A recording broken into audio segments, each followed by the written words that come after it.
सिद्ध हनुमान यज्ञ से मिलेगी पीड़ा से मुक्ति, अपार धन और प्रसिद्धियाँ।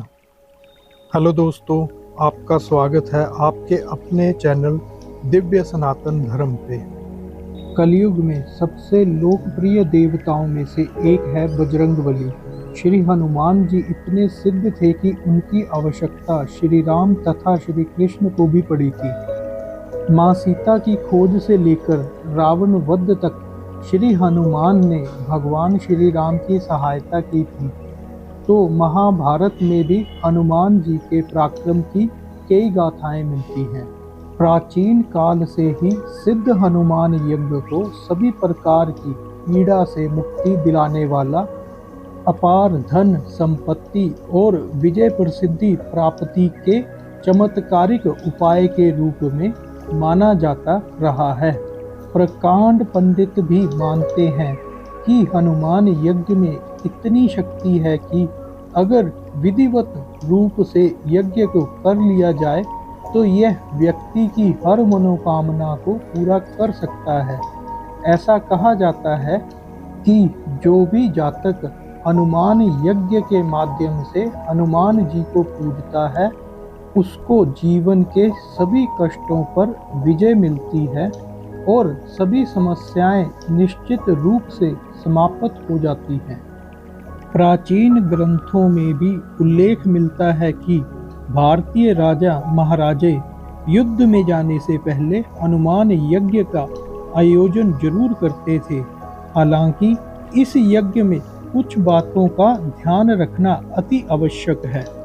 सबसे महत्वपूर्ण बात है कि इस यज्ञ को हर कोई नहीं करवा सकता। सिद्ध हनुमान जी के यज्ञ के प्रतिष्ठान और पूर्ण करने के लिए एक सिद्ध ब्राह्मण पंडित की आवश्यकता होती है। इस यज्ञ को पूर्ण विधिवत तरीके से करने से ही मनवांछित फल की प्राप्ति होती है और व्रत पूर्ण किया जा सकता है। आइए इस यज्ञ को करने के लिए शुभ दिन के बारे में जानते हैं। हनुमान यज्ञ के लिए मंगलवार का दिन बहुत शुभ माना जाता है। इस यज्ञ को एक ब्राह्मण की सहायता से ही विधिवत पूर्ण करवाया जा सकता है। आइए जानते हैं कि इस यज्ञ को करवाने के लिए कौन सी वस्तुओं की आवश्यकता होती है। इस यज्ञ को करवाने के लिए मुख्यतः जिन वस्तुओं की आवश्यकता होती है वह है लाल फूल, रोली, कलावा, हवन कुंड, हवन की लकड़ियाँ, गंगा जल, एक जल का लोटा, पंचामृत, लाल लंगोट और 5 प्रकार के फल। पूजा सामग्री की पूरी सूची यज्ञ से पहले ही तैयार होनी चाहिए और एक बार किसी सिद्ध ब्राह्मण से चर्चा जरूर करनी चाहिए। आइए जानते हैं कि कैसे होता है ये सिद्ध यज्ञ। इस यज्ञ में हनुमान जी को मंत्रों के द्वारा स्मरण किया जाता है। इसके अलावा अन्य देवताओं की भी आराधना इस यज्ञ में की जाती है। माना जाता है कि इस यज्ञ में जैसे ही भगवान श्री राम का स्मरण किया जाता है तो इस बात से प्रसन्न होकर हनुमान जी यज्ञ स्थल पर प्रत्यक्ष या अप्रत्यक्ष रूप से विराजमान हो जाते हैं। आइए इस पूजन की विधि के बारे में जानते हैं। हनुमान जी की एक प्रतिमा को घर की साफ जगह या घर के मंदिर में स्थापित करें और पूजन करते समय आसन पर पूर्व दिशा की ओर मुख करके बैठ जाएं। इसके पश्चात हाथ में चावल व फूल लें व इस मंत्र से हनुमान जी का स्मरण करें। अतुलित बलधामं हेमशैलाभदेहं